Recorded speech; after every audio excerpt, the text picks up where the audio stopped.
Sir को, वो भी इसी विश्वविद्यालय के शोधार्थी भी रहे हैं। बहुत बहुत स्वागत है सर मंच पर आपका, आपके विचारों के साथ, कर्जत ध्वनि के साथ।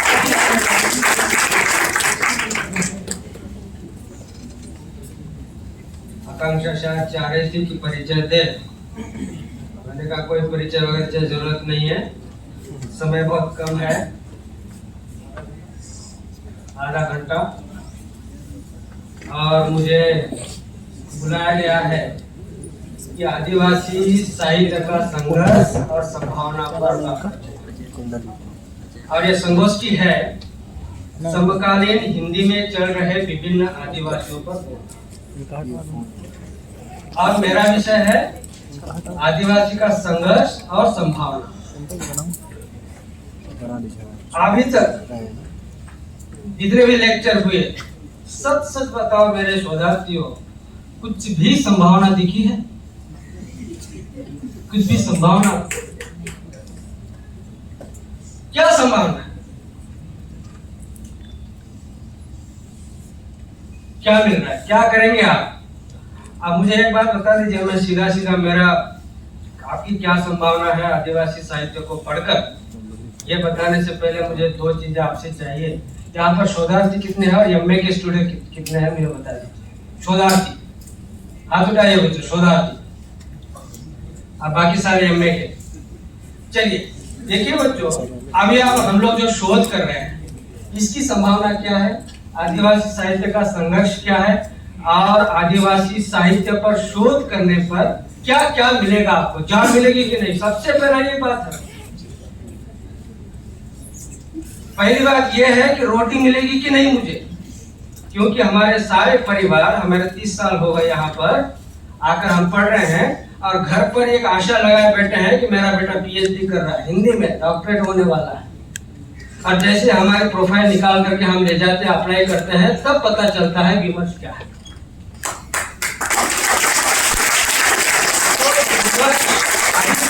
मैं आपको बताऊं, आदिवासी विमर्श नागपुर के अधिवेशन से शुरू हुआ, ये हुआ, फला हुआ, ढिकना हुआ, ये सारा आपको ChatGPT बता देगा। एक ही कमांड दो उसको, कोई जरूरत नहीं है करने की। हमें अप्लाइड सोचना होगा, हमें प्रैक्टिकल सोचना होगा कि क्या करने से क्या मिलेगा। अच्छा, समस्या भी जो है ना, ये भी कैसे होगी, तो इस पर मैं बहुत कम समय है बात करना चाहता हूँ। आदिवासी साहित्य पर ज्यादातर लोग तीन चीजों को, है ना, वही सड़े गले शब्द, जल जंगल जमीन, लेकिन ये प्रासंगिक है। लेकिन वो कहते हैं कि जल जंगल जमीन लूटे जा रहे हैं, और इसको बदलने या इसको अपने अधिकार को प्राप्त करने के लिए जो संघर्षात्मक साहित्य लिखा जा रहा है, वही आदिवासी साहित्य है, ऐसा साधारणतः माना जाता है। मैं इस साहित्य की परिभाषा को थोड़ा विस्तार करना चाहता हूं, क्योंकि आदिवासी साहित्य केवल लिखित साहित्य नहीं है। पहली बात, वह साहित्य मौखिक परंपरा है, कई हजार सालों से चली आ रही है।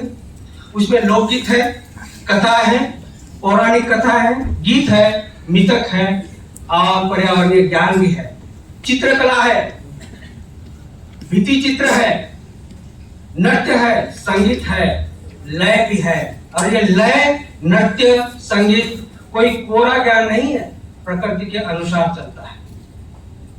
रहन सहन और जीवन पद्धतियां हमारी सस्टेनेबल है।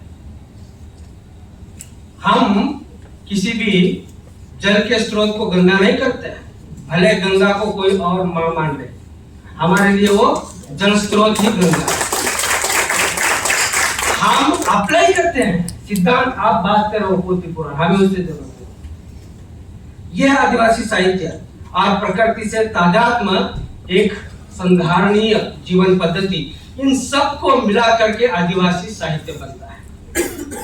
और ये बात मेरी नहीं है, ये बात जो है ये वाल्टर आम की है, बहुत पुरानी विचारधारा है। कहने का मतलब, आदिवासी साहित्य टेक्स्ट केंद्रित परिभाषा को नहीं देता है, वो जीवन केंद्रित परिभाषा को देता है। और इसी बात को वांग अपनी एक किताब में कहते हैं, किताब का अनुवाद है मौखिक परंपरा और साक्षरता, ओरलिटी एंड लिटरेसी।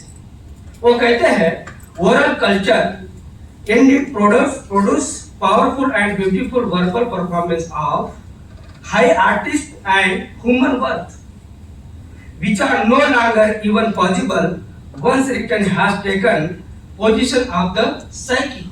एक बार अगर आप लोक परंपरा को पढ़ लिए, आपके दिमाग में ऐसा पकड़ बनाएगी लोक परंपरा जिसे आप छोड़ नहीं सकते। ये इनका कहना है। इसको भी साहित्य में हमें शामिल करना होगा, विशेषकर मैं आदिवासी साहित्य पर ही बोल रहा हूँ। और यही नहीं, दिनकर भी यही कहते हैं, और उसके बाद नामवर सिंह भी यही कहते हैं। उनका संदर्भ आगे देखेंगे। तो आदिवासी साहित्य का ये व्यापक और विराट परिभाषा है। अब इसका दूसरा मेरा जो पॉइंट है कि आदिवासी साहित्य संघर्ष कहाँ कर रहा है, कैसे कर रहा है या नहीं कर रहा है। आदिवासी साहित्य का संघर्ष और संभावना दोनों को मैं एक साथ ही बताना चाहता हूँ, अलग अलग नहीं, कि कहाँ संघर्ष है और कहाँ संभावना है। तो आदिवासी साहित्य का मोटे तौर पर दो तरह से संघर्ष करता है। एक, आदिवासी साहित्य में चित्रित समाज का संघर्ष। दूसरा, स्वयं आदिवासी साहित्य का संघर्ष। इसका मतलब यह हुआ, आदिवासी साहित्य का विधा जो है, उसका जो रूप है, वो भी खुद संघर्ष कर रहा है और उसके जो चित्रित समाज है वो भी संघर्ष कर रहा है। पहले स्तर पर थोड़ी सी बात करके मुझे आगे रिसर्च पर बोलना है। मैं एक बात बताना चाहता हूँ, ये संघर्ष क्या है। जितनी भी कविताएं और उपन्यास आप आदिवासी साहित्य के पढ़ लीजिए, उसमें आपको समाज संघर्ष करता हुआ दिखाई देता है। उनका सबसे पहला संघर्ष है, आदि ये संविधान में आर्टिकल 14 से लेकर 35 तक जितने भी अधिकार दिए ना, सारे खतरे में, सारे खतरे में। और इसके लिए वो आवाज उठा रहा है। और ये सारे खतरे में क्यों है? खतरे में इसलिए है कि हाथ कट गया, आंदोलन हम करते रहे, हुआ कुछ भी नहीं, कटना था कट गया। अभी मैडम बताएगी, पारिस्थितिकी के बोलने वाली है, मैंग्रोव कट रहे हैं केरल, चिल्लाने वाले चिल्ला रहे, बोलने वाले, आंदोलन चलते रहते हैं। अभी तो हमारा अरावली कट रहा है, चल रहा है। यही हमारा संघर्ष है और इसी को हम साहित्य में बताते हैं। तो हमारे सारे मानवाधिकार जा रहे हैं क्योंकि जंगल जा रहा है, क्योंकि हम जंगल के सिवा हमारी कोई संस्कृति बसती नहीं है, उसी से हमारा नाभिनाल संबंध है। दूसरा जो संघर्ष दिखाई देता है इस साहित्य में, वो है सामाजिक संघर्ष। और जब सामाजिक संघर्ष हम करते हैं तो वैकल्पिक व्यवस्था भी देते हैं। हम जिन भी मुद्दों को नकार रहे हैं उसके विकल्प में दूसरा हम ये प्रथा है, इसको स्वीकारने की बात उस आदिवासी साहित्य में मिलता है। केवल लिखित साहित्य की बात मैं नहीं कर रहा हूं दोस्तों, वहां पर आपको संघर्ष मिलेगा, आंदोलन की कविता मिलेगी। जैसे सर के ये आदिवासी मोर्चा एक कविता है, कविता संग्रह है, वो बात अलग है। लिखित के अलग और मोरल साहित्य भी है। मैं इस सब को मिला करके बात कर रहा हूं। अब कहां कहां पर सामाजिक हमारा जो संघर्ष है वो है, आप कोई भी कविता संग्रह पढ़ लीजिए, निर्मला पुजुल के बेघर सपने से तीनों संग्रह पढ़ लीजिए, उसके बाद हरिराम मीना का पढ़ लीजिए, मध्य जो भारत है सारा साहित्य पढ़ लीजिए, सभी आपको दिखेगा संघर्ष, सामाजिक संघर्ष। और सामाजिक संघर्ष इसलिए हो रहे हैं क्योंकि उनके जंगल को साफ किया जा रहा है, उसके वैकल्पिक व्यवस्था उनको नहीं मिल रही। अगर वैकल्पिक व्यवस्था ठीक से बच्चों, अब सॉरी दोस्तों, अगर मुझे मान लीजिए कि मैं जंगल में हूँ आदिलाबाद में, और आदिलाबाद जंगल ले ले सरकार, मुझे हैदराबाद में एक फ्लैट दे दे, काम खत्म। और फिर आप कहेंगे कि फिर आपके ये संस्कृति सारे मूल्य वगैरह क्या होगा, कि ये सारा बहुत कम जनरेशन में तो ये सोचा ही नहीं जा रहा है। अलग दुनिया अलग चले गई है, अलग विचारधारा अलग सोच रहा है, सारा अप्लाइड हो गया है। तो ये बात सारी सुबह के इंतजार है, भाग्या, अरुण कमल, वो जितने भी हमारे लेखक हैं, सब में ये संघर्ष दिख रहा है। और इसके साथ साथ हम लोग पहचान की भी संघर्ष कर रहे हैं। जो मुख्य धारा के लोग हैं वो हमें दो शब्दों से पुकारते हैं, इसका कहना आदिवासी साहित्य का वो ये है कि इनको कहा जा रहा है कि या तो ये जंगली है या तो पिछड़े हैं, इनको ये कहा जा रहा है, दो शब्द। और वनवासी शब्द एक बहुत आया आजकल पिछले 10 सालों से, वनवासी पहले नहीं था। तो इनका कहना यह है कि हम जो है संघर्ष कर रहे हैं उसका हम सामाजिक आपको विकल्प देंगे।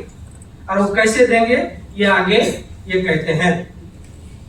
इसलिए ये कहते हैं कि सामाजिक व्यवस्था क्या है हमारी सामाजिक व्यवस्था है कि हम किसी भी रिसोर्स को अकेला नहीं गटक लेते हैं, जैसे आप गटकते हैं, हम उसको बांटकर खाते हैं। लेकिन दोस्तों अभी एक बात ये भी है कि आज का आदिवासी ऐसा भी नहीं सामूहिक नहीं करता है, अब वो भी गटकने लगा है, परिवर्तन हो गया है।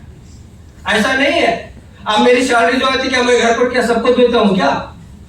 हमें रियलिटी में बात करनी चाहिए। आदिवासी साहित्य के सारे सिद्धांत प्रकृति के साथ बहुत बड़े बड़े सिद्धांत बोलते हैं, लेकिन अभी परिवर्तन तो हो रहा है। तो सामूहिक स्वामित्व का जो उनका धारा था वह उस गांव में उस समूह में है।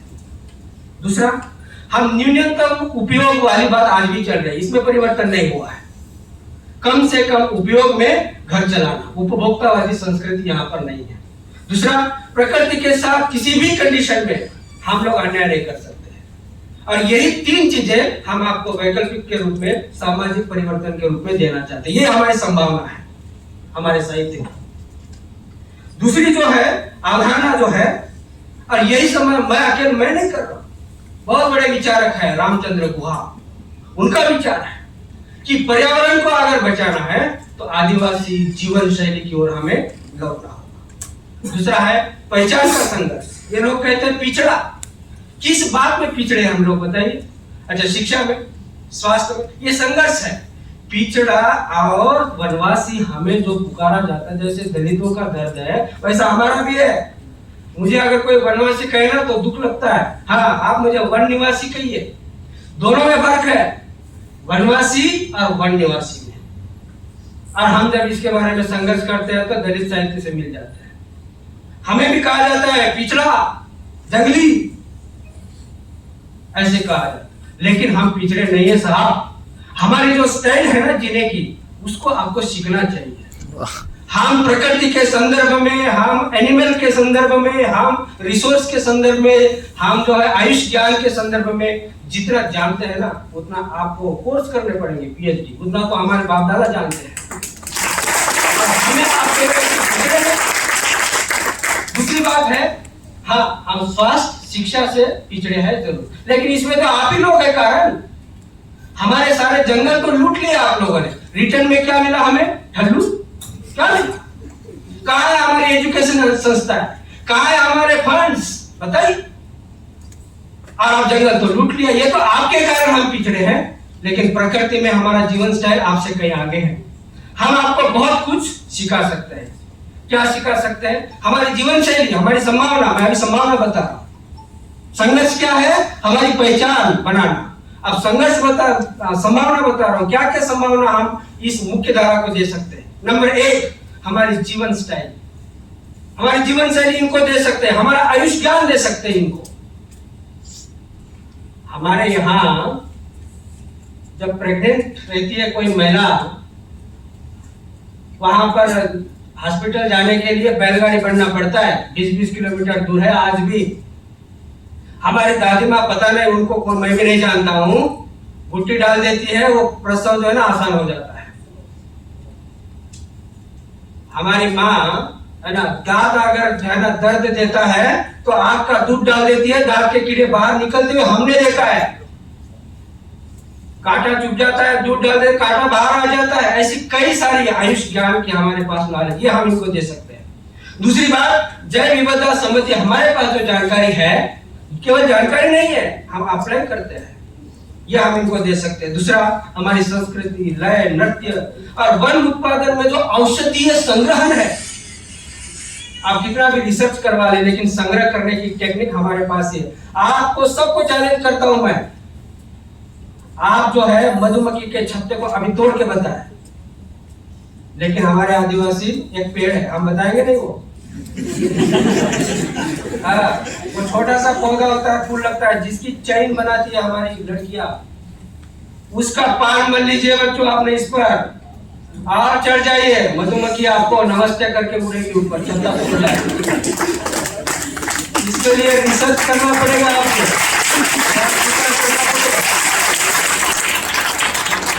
और आप यही हम आपको देना चाहते हैं।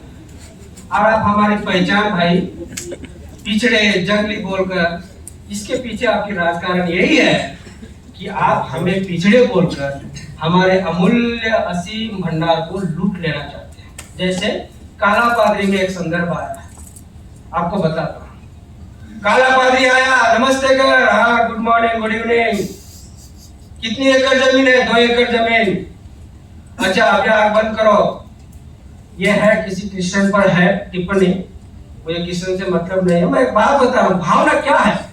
आग बंद कर, आग बंद किया, हाथ में पट्टा है क्या? जमीन का पट्टा है, अभी आग बंद करो। और जब मैंने आग खोला तो मेरा जमीन का पट्टा उसके हाथ, उसकी बाइबल मेरे हाथ। यही चल रहा है हमारे साथ, यही हो रहा है,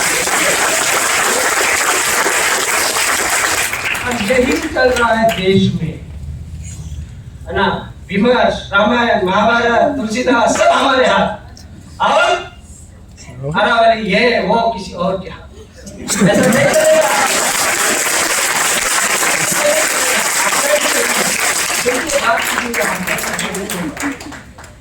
आगे देखिए, ये इनको हम देना चाहते हैं। दूसरी बात मैं ये कहना चाहता हूँ, बाहरी समाज से हमारा बहुत बड़ा संघर्ष चल रहा है। हमारा दोस्तों, हमारा जो डिसीजन होता है किसी एसी के बंद कमरे में होता है अमेरिका में, मल्टीनेशनल कंपनियां हमारा डिसीजन लेती है और हम यहाँ पर लूट लिए जाते हैं और हम आंदोलन करते हैं। कविता से होता क्या है? कुछ नहीं होता। क्या होता है कविता? हमें सिस्टम में घुसना पड़ेगा। राजनीति में अगर हमारे डिसीजन चाहिए तो हमें राजनीति में घुसना पड़ेगा और हमारे डिसीजन हमें लेने पड़ेंगे। ऐसा नहीं कि सर हमारा ये काम कर लो, ऐसा कुछ नहीं होने वाला है। और ये आदिवासी की भी विचारधारा है और दलित की भी विचारधारा। राजनीति में प्रवेश करो, सिस्टम में प्रवेश करो, वहां से डिसीजन मेकिंग लो, ये बात है। दूसरी बात, अंतर अब ये नहीं कि हम बहुत ही अच्छे आदिवासी, हमारे यहाँ भी संघर्ष है। क्या क्या संघर्ष है? संघर्ष ये है, आदिवासी साहित्य मध्य भारत पर ही केंद्रित है, हिंदी में तो विशेषकर वही है। दक्षिण भारत के आदिवासी कहाँ है? मराठी के आदिवासी कहाँ है? नॉर्थ ईस्ट के आदिवासी की आवाज कहाँ है? तेलंगाना की आवाज कहाँ है हिंदी में, आदिवासी में? हमारे यहाँ पर ही इस तरह ये भी हमारा साहित्य संघर्ष कर रहा है। डाइवर्सिटी बहुत है, विविधता बहुत है, लेकिन उस विविधता का एक समग्र रूप अभी आदिवासी साहित्य का नहीं बना है और ये बनने की जरूरत, ये है हमारा संघर्ष। लेकिन संभावना क्या है? संभावना ये है धीरे धीरे लिखा जा रहा है, अनुवाद हो रहा है, कभी न कभी ऐसी आवाज बनेगी चारों दिशाओं से जहां पर सारे लोगों की एक ट्राइबल आवाज पूरे देश में आएगी, ये संभावना है। स्वयं आदिवासी साहित्य का भी मैं कुछ संघर्ष और संभावना बताना चाहूंगा। पहली जो संघर्ष है वो विधागत संघर्ष। सारा आदिवासी साहित्य 2 ही विधाओं में लिखा जा रहा है, एक आदि छोड़ दे तो बाकी 2 ही, कविता और उपन्यास। कविता तो आदिवासी लेखक लेखिका लिख रही है, कवि लिख रहे हैं, लेकिन उपन्यास तो अभी तक भी ज्यादातर गैर आदिवासी ही लिख रहे हैं। ये कोई बुरी बात नहीं है गैर आदिवासी लिखना, वो हमारे रास्ता दिखा रहा है, लेकिन आदिवासी साहित्य का वास्तविक जो रूप है वो आदिवासी ही दे सकता है। क्योंकि ये सहानुभूति और सहानुभूति का जो प्रश्न दलित साहित्य के सामने खड़ा है, वही प्रश्न आज भी हमारे सामने खड़ा है। बच्चों, मैं आपको बताना चाहता हूँ दोस्तों कि हमारा जो दर्द है ना, कोई नहीं समझ सकता। अब वो कैसे बताता हूँ मैं आपको उसका एक उदाहरण देता हूँ। तो कहने का मतलब विधागत जो है बहुत सारी संभावना है, इसमें नाटक लिखे जा सकते हैं, कहानी लिखी जा सकती है, संस्मरण एक ही साइबर सिटी से नंगे आदिवासियों तक, इस तरह के 1-2 हरिना मीना सर और इन दोनों के कुछ ही आए हैं। लेकिन सारे विधाओं में क्योंकि आदिवासियों का अनुभव बहुआयामी है, तो अभिव्यक्ति भी तो बहुविधागत होनी चाहिए ना। और इसके लिए सर ने बहुत अच्छा अनुभव दिया। ये राजेंद्र यादव सर को कहा कि कुछ तो संज्ञान लीजिए, कुछ तो कीजिए। आज ये सब करने की जरूरत नहीं है, आप कुछ कीजिए मत कीजिए, हम खुद ही कर लेंगे। कैसे? वो ऐसे कि मैं एक ट्राइबल environmental.com ब्लॉग चलाता हूँ दोस्तों, जिस पर एक दिन में 1500 की ट्रैफिक है और मंथली 50,000 का ट्रैफिक है। आप खोल के गूगल में देखो ट्राइबल environmental.com, इतने लोग पढ़ रहे हैं। आज यूट्यूब बना सकते हैं, आप चैनल बना सकते हैं, आप ब्लॉग खोल सकते हैं, पॉडकास्ट बना सकते हैं, किसी राजेंद्र यादव की जरूरत नहीं है। ये जो हमारे यूट्यूबर है, क्या है ये? ध्रुव राठी। इसको किसी ने, राजेंद्र यादव ने लिखा था क्या, एस्टैब्लिश किया था क्या? आज दुनिया बदल गई है, हमें और रास्ते भी बदल, तलवारें बदलनी होगी तभी होगा। ये पुरानी तलवारें नहीं चलेगी आजकल, ये बात है। ये सारा विधाकर, तो हमारे भी सामूहिक आत्मकथाएं लिखी जा सकती है, जैसे दलित आत्मकथाएं में पूरे विमर्श को एक रूप दिया। हमारी व्यक्तिगत आत्मकथाएं लिखी जा सकती है, हमारे लिखित संस्मरण लिखे जा सकते हैं, और उस बूढ़े व्यक्ति जो आदिवासी जंगल में बैठा है या जंगल के आसपास, उनका साक्षात्कार लिया जा सकता है कि दादाजी ने, आपने पूरा जीवन जंगलों में कैसे रहे, आप कैसे पहचान लेते हो कि सामने से हाथी आ रहा है या शेर आ रहा है। ये ज्ञान हमें दीजिए, ऐसे हम साक्षात्कार लिख करके पब्लिश कर सकते हैं। किसी पत्रिका की कोई जरूरत नहीं है। और इन पत्रिकाओं का भी क्या हाल है, मैं आगे कुछ ही मिनट में आपको बता दूंगा। क्या संभावना है, अकूत भंडार है हमारे पास लिखने का। दूसरा जो हमारा संघर्ष है, विषयगत संघर्ष। तीन ही बातें आती है, संघर्ष, संघर्ष, जल के लिए संघर्ष, जमीन के लिए संघर्ष, है ना, संघर्ष ही संघर्ष। लिखित आदि, लिखित में बोल रहा हूं, ओरल तो बहुत बड़ा लंबा है, लेकिन ये विषय इतने सारे संभावनाएं है लिखने की, वो मैं आपको बताना चाहता हूं। पारिस्थितिक पर मैडम कल बात करेंगे। मैं आपको बताता हूं, पर्यावरण केंद्रित दृष्टि आदिवासी साहित्य में ही आपको मिलेगी। दूसरी बात, आयुष्य और पारंपरिक चिकित्सा का ज्ञान। और ये इंपॉर्टेंट क्यों है, इंपॉर्टेंट संभावना क्यों है? संभावना इसलिए है, IKS, इंडियन नॉलेज सिस्टम, भारतीय ज्ञान प्रणाली, आज इसी पर सबसे ज्यादा ध्यान दें। और इस पर आप शोध कार्य करेंगे तो भविष्य कुछ ना कुछ बनेगा आपका। दूसरी बात, हमारे पास प्रगतिशील जीवन दर्शन है। वन्य प्राणियों के साथ कैसे जीवन यापन करते हैं वो भी दर्शन हमारे पास है। और बहुत सारी चीजें हमारे पास है जो सरकार को, पॉलिसी मेकर को और डिसीजन मेकर को चाहिए। उनको चाहिए कि आपके ज्ञान के माध्यम से आपको आगे कैसे बढ़ाया जाए। उदाहरण के रूप में बच्चों, दोस्तों, कल टीवी का एक एडवर्टाइजमेंट निकली है। आप लोग कह रहे हैं ना कि भाई ट्राइबल बहुत गरीब है, गरीब है, गरीब है। अब ICS साहब पूछा, ठीक है गरीब है, हम आपको फंड देना चाहते हैं, आप शोध कीजिए। PVTG, ये जो अति पिछड़े आदिवासी है, इनके जो सभी से पूरे देश में बहुत बड़ा फंड दिया गया, लेकिन हमारे प्रपोजल कैसे गए? मध्यकालीन कवियों में, है ना, इन आदिवासियों की ओर। इस तरह के प्रपोजल होंगे क्या? अब ये साहित्य में, है ना, तेलंगाना के विशेष साहित्य में विशेष आदिवासियों की चेतना, पर्यावरणीय चेतना, और वो बोल रहे हैं कि भैया पिछड़े है ना, डेवलप कैसे करें, उस तरह का रिसर्च प्रपोजल दीजिए। तो ये सारी समस्याएं भी है और संभावनाएं भी है। संभावना क्या है? अगर आदिवासी साहित्य पर आप रिसर्च करते हैं तो आप क्या क्या कर सकते हैं, मैं वो बता करके मेरे शब्द को विराम दूंगा। अगर आप आदिवासी साहित्य को दूसरे साहित्य से, केवल हिंदी साहित्य नहीं है दोस्तों, हिंदी साहित्य, केवल हिंदी साहित्य, केवल रचना, देखिए निर्मला बुजुर्ग की कविता में महिला आदिवासी की चेतना कुछ भी काम का नहीं है, कोई नहीं पूछता इसको। क्या करना चाहिए हमें? ऐसे छपते भी नहीं है, ये कोई छपते भी नहीं है, देख कर के परेशान हो गए। ये पब्लिकेशन भी नहीं करते हैं इस तरह के। इसको हमें अप्लाइड साइंस को हमारे हिंदी साहित्य में लाना होगा, चाहे विमर्श कोई। दूसरी बात, आप संधारणीय विकास की ओर, है ना, बढ़ाने का कार्य भी कर सकते हैं रिसर्च करके। सस्टेनेबल डेवलपमेंट का, संधारणीय विकास के 17 गोल जो है, सारे 17 गोल को आदिवासियों से संबंधित करके आप रिसर्च कर सकते हैं। सरकार की विकसित भारत की परिकल्पना कैसी है मुझे नहीं पता, उस पर मैं नहीं जाऊंगा, लेकिन जो परिकल्पना सरकार कर रही है उसमें आप आदिवासियों को एक विशेष रूप में उसके ज्ञान को प्रस्तुत कर सकते हैं। दूसरा, IKS में बहुत बड़ा रिसर्च स्कोप है, इसलिए आपको अलाइड रिसर्च करना चाहिए। आपका साहित्य होना चाहिए और उसके साथ साथ विज्ञान और सोशल साइंस। उदाहरण के रूप में, एक उदाहरण के रूप में जो अभी ये हो, वो ये है ग्रीन इनोवेशन और indigenous knowledge of Kolang tribe in Adilabad district. Indigenous knowledge Hindi साहित्य का विषय है, ग्रीन इनोवेशन साइंस का विषय है। इस तरह क्या हम कर सकते हैं। दूसरा है an ethnographic study of the Gor Banjara, इस तरह का कुछ हो सकता है, एथनोग्राफिक को जोड़ सकते हैं। तो आप केवल हिंदी साहित्य इस रचना में उस रचना में इस तरह का हम लोग आगे नहीं बढ़ते। तो रिसर्च जो है आगे आपके काम आए, इस तरह का आपको रिसर्च करना चाहिए। दूसरा संभावना क्या है आदिवासियों की। आदिवासियों का अगर आप शोध करेंगे, आज शोधार्थी है और एमए करने वाले शोध ही करने वाले आगे जाकर, तो आपको दो तरह की चीजें अपनानी होंगी। केवल आप टेक्स्ट बेस्ड रिसर्च करते हैं तो वो किसी काम का रिसर्च नहीं है। आपको ये देखना होगा कि अलमा कबूतरी की कदम बाई आज क्या कर रही है, जाकर के देखो वहां वो अलमा क्या कर रही है। आप बोलेंगे सर वो तो काल्पनिक पात्र है। हाँ काल्पनिक पात्र है, लेकिन वहां बुंदेलखंड पे तो है ना।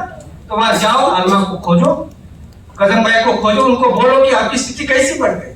तो हमारे पास डाटा कलेक्शन की जो हमारी प्रवृत्ति है इसको बदलना होगा।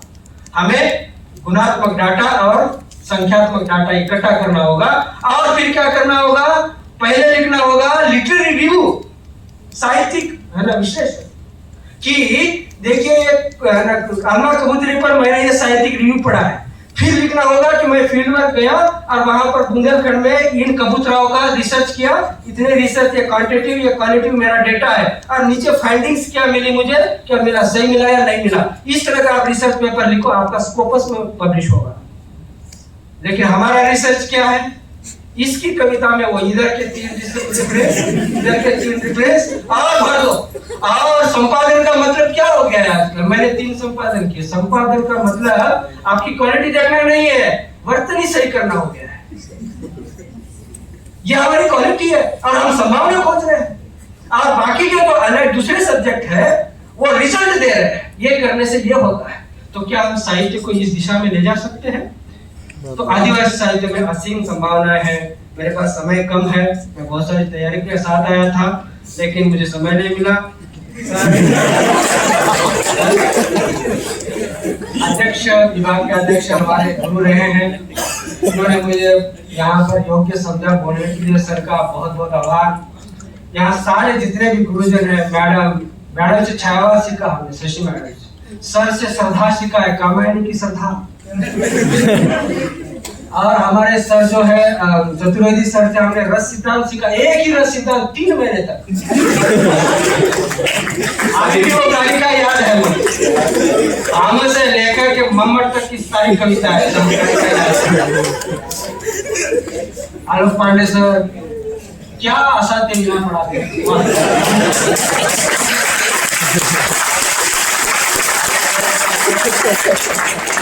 हम स्टूडेंट हैं आदिवासी साहित्य, मैं आपको एक बात बता देना चाहता हूँ दोस्तों, आप बुरा मत मानिए।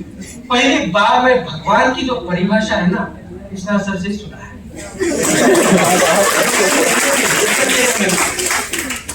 तब मुझे अटपटा लगा, सर ऐसे क्यों बोल रहे हैं। छोटे थे ना भाई, हमें क्या भगवान का मतलब, हमें बहुत बड़े लग रहे थे। सर ने एक शब्द किया, बाद में जब से जैसे मैच्योर हुआ ना तब पता चला कि सर उस समय ऐसा क्यों बोल रहे थे। बहुत जबरदस्त परिभाषा है, मैं यहाँ नहीं बताऊंगा। बाद में पता चलता है, जैसे हम रिसर्च बड़े हो जाते हैं तो इन गुरुजनों की बातें समझ आती है कि वो किस लेवल पे बोल रहे थे, लेकिन हमारा समझने का स्तर वो नहीं था।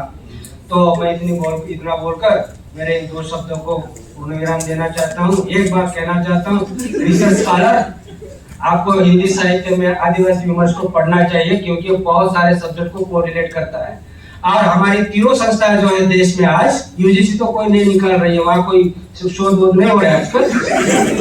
आईकेएस इंडियन नॉलेज सिस्टम, एएनआरएफ अनुसंधान नेशनल रिसर्च फाउंडेशन, और दूसरा क्या आईसीएसएसआर और सीएसआईआर, ये हमारे रिसर्च फाउंडेशन संस्थाएं हैं। और ये सारी संस्थाएं इंडिजिनियस नॉलेज, आदिवासी साहित्य को बहुत सपोर्ट करती है। आप इस संदर्भ में अगर आप रिसर्च करते हैं और पब्लिश करते हैं तो आपका भविष्य अच्छा होगा। नहीं तो अगर किसी कवि को पकड़े मध्यकाल के, तो सिस्टम वालों को कोई मतलब नहीं पड़ता है आप किस पर कितना इंपॉर्टेंस वैल्यू मूल्य दे रहे हैं। बच्चों हमें रोटी चाहिए, हमें जॉब चाहिए, है ना। 30 साल तो हो ही गए।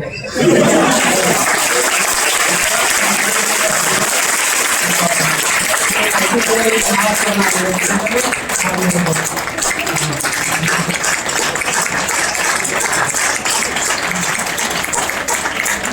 बहुत बहुत धन्यवाद सर।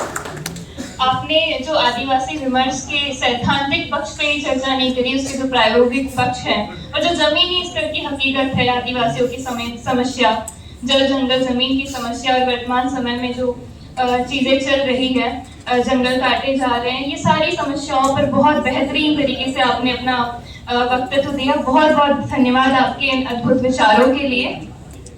और चूंकि मैं जानती हूँ कि आप सभी को भूख भी लग रही होगी और इसके पश्चात भोजन का भी समय हो रहा है, परंतु आपने हमारे दो प्रमुख वक्ताओं को सुना है और आपके मन में कुछ प्रश्न भी होंगे, तो मैं चाहती हूँ कि आप बारी बारी करके संक्षिप्त रूप से अपने सवाल जो है वक्ताओं से पूछें। आपके मन में जो भी जिज्ञासा है उसको प्रकट करिए और उनका समाधान जो है हमारे वक्ता महोदय जो है